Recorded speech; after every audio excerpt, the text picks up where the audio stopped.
ዋሽንግተን ዲሲ ውስጥ በአንድ ኢትዮጵያዊ ከፍተኛ ተቃውሞ ያጋጠማቸው አቶ አብዲ ሙሐመድ ተቃውሞውን ያቀነባበሩት ጠቅላይ ሚኒስትር ኃይለማርያም ደሳለኝ፣ የደህንነት ሹሙ ጌታቸው አሰፋ፣ ኢሳት ግንቦት 7ና የኤርትራ መንግስት በጋራ በመሆን ነው ሲሉ የተቃውሞ እቅድ መክሸፉን የሚገልጹት ፕሬዝዳንቱ ኢሳት ቴሌቪዥንም ፕሬዝዳንቱ ሲናገሩት የነበረው ንግግር ጥሩ ቢሆንም ሆን ብሎ እንዳይተላለፍ ያደረገው እቅዱ መክሸፉን በመረዳቱ ነው ብለዋል።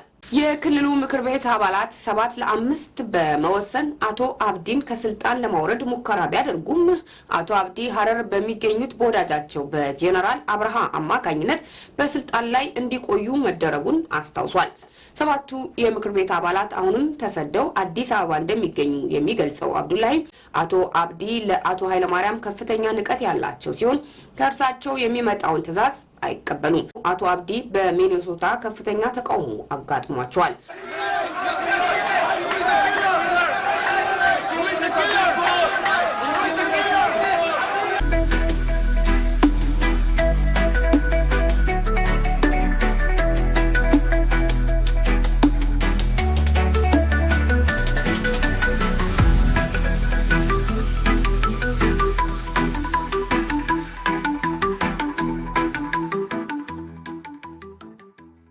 የሶማሌ ክልል ፕሬዝዳንት በአሜሪካ የደረሰባቸው ተቃውሞ በጠቅላይ ሚኒስትር ኃይለማርያም ጌታቸው አሰፋ ኢሳትና ሌሎች ኃይሎች እየተቀነባበረ ነው አሉ።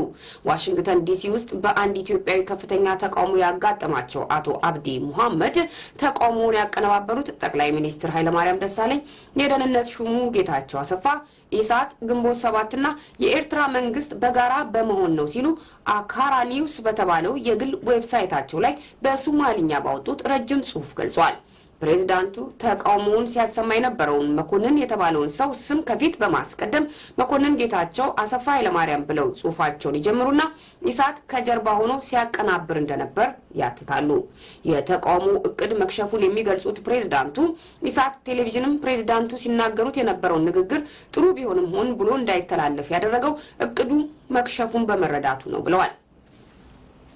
በወጣው ጽሑፍ ዙሪያ አስተያየቱን የጠየቅነው በአንድ ወቅት የፕሬዝዳንት አብዲ የግል አማካሪ የሶማሌ ክልል ወጣቶች ፕሬዝዳንትና የዚህ ዌብሳይት መስራች የሆነው በአሁኑ ጊዜ በስዊድን ሀገር በስደት ላይ የሚገኘው ሰብአዊ መብት ተሟጋቹ ወጣት አብዱላሂ ሁሴን አካራ ኒውስ በፈረንጆች አቆጣጠር በ2009 በፕሬዝዳንቱ ትዕዛዝ መከፈቱንና እርሱ የዌብሳይቱ ኃላፊና መስራች ሆኖ መስራቱን ገልጿል።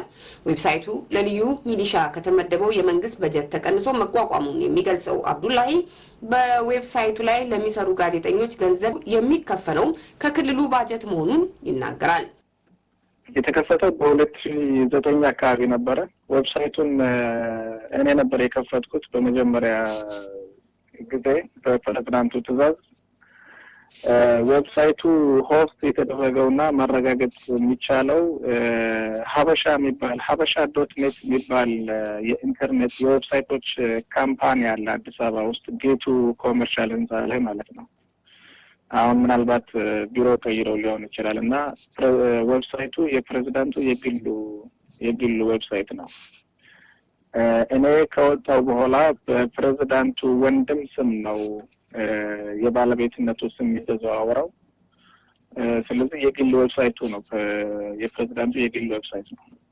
አብዱላሂ ዌብሳይቱን ሲመራ በነበረበት ወቅት ያገኛቸውን ቁልፍ የቪዲዮ ማስረጃዎች በመያዝ ከሀገር ከወጣ በኋላ ዌብሳይቱ በፕሬዝዳንቱ ታናሽ ወንድም በከድር መሐመድ ኡመር ስም እንዲመዘገብ መደረጉን አስረድቷል። በዌብሳይቱ ላይ የሚወጣውን ማንኛውንም ጽሑፍ በቃል እየተናገረ የሚያጽፈው ፕሬዝዳንቱ መሆኑን አብዱላሂ ገልጿል።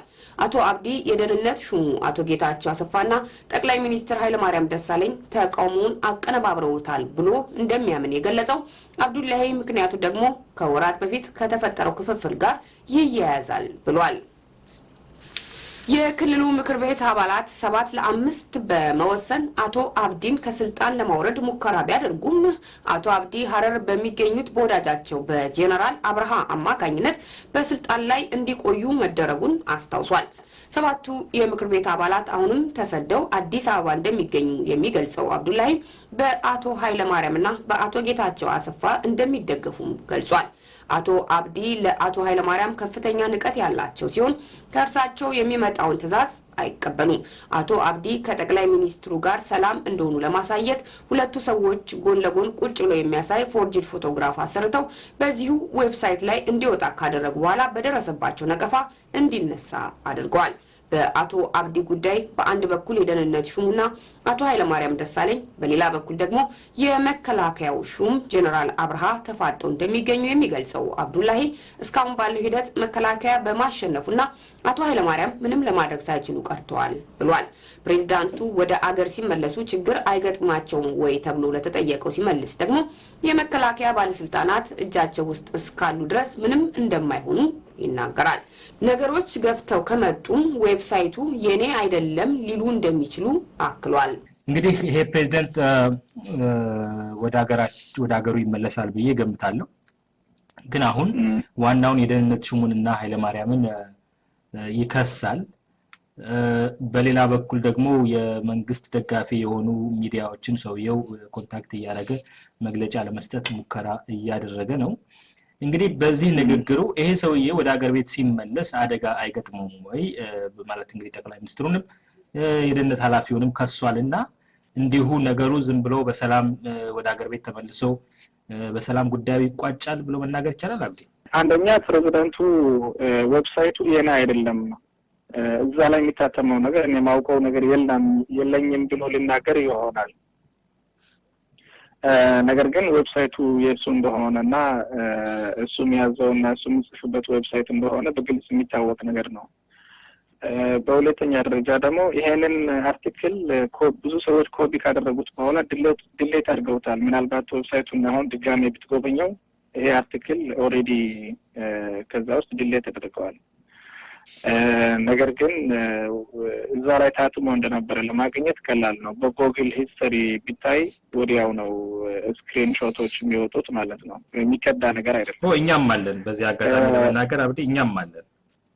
ኦልሬዲ የሚካድ ነገር አይደለም ለማለት ነው። ዌብሳይቱ የፕሬዝዳንቱ እንደሆነ ደግሞ በቀላሉ ከካምፓኒው ማረጋገጥ ይቻላል። የኢትዮጵያ ቴሌኮሙኒኬሽንም ሊያረጋግጥ ይችላል። እሱ ቀላል ነው። ነገር ግን ፕሬዝዳንቱ ከዚህ በፊት ብዙ ነገሮችን በማድረግ ብዙ ነገሮችን ፈጽመው ምንም እሱ ላይ የሚደርሱት ነገር የለም። አሁን በቅርብ ጊዜ ፌደራል መንግስት ከኦብነግ ጋር የሰላም ድርድር በናይሮቢ እያካሄደ እንደሆነ ይታወቃል። ልክ የሰላም ድርድር ሲጀመር ፕሬዝዳንቱ ተነስቶ የተለያዩ መሳክሮች የተለያዩ ጄኖሳይዶችን ይፈጽማል።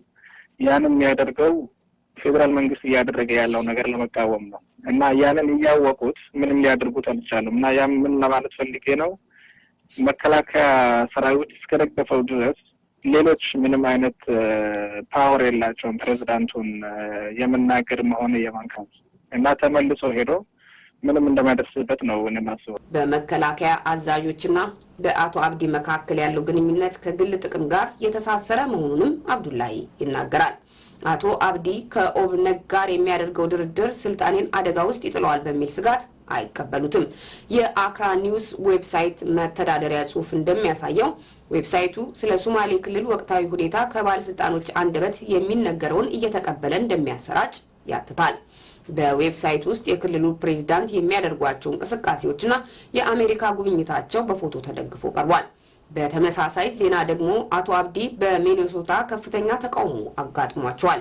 በተቃውሞ ላይ የሶማሌ ተወላጆች ኢትዮጵያንና ሌሎች ኢትዮጵያውያን በአንድነት በመሆን አቶ አብዱላሂ እናቶችን የሚገድል ጨፍጫፊ ገዳይ የሚሉ የተቃውሞ ድምጾችን አሰምተዋል።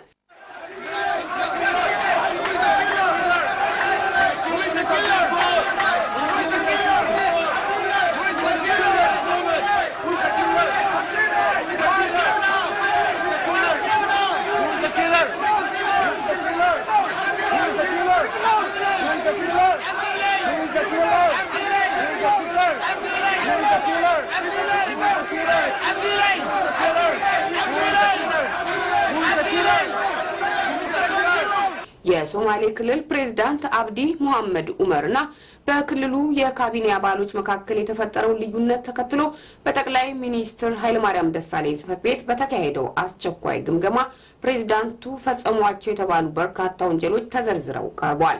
ባለፈው ነሐሴ ወር አቶ ኃይለማርያም ደሳለኝ በሰብሳቢነት በመሩት ግምገማ ላይ ምክትል ጠቅላይ ሚኒስትር ደመቀ መኮንን፣ የጠቅላይ ሚኒስትሩ የጸጥታ ዘርፍ ኃላፊ አለቃ ጸጋዬ በርሄ፣ የደህንነት ምክትል ሹሙ ኢሳያስ ወልደ ጊዮርጊስ፣ የምስራቅ እዝ ዋና አዛዥ ጀነራል አብርሃ በቅጽል ስማቸው ኳታር፣ የፌዴራል ፖሊስ ወንጀል መከላከል ኃላፊ ጀነራል ግርማይ መንጁስ፣ አቶ አዲሱ ለገሰ፣ አቶ አብዲ መሐመድና የተለያዩ የክልሉ የካቢኔ አባላት እንዲሁም ሌሎች 2 የኢህአዴግ ከፍተኛ አመራሮችም በተገኙበት አቶ አብዲ መገምገማቸውን ኢሳት ዘግቦ ነበር።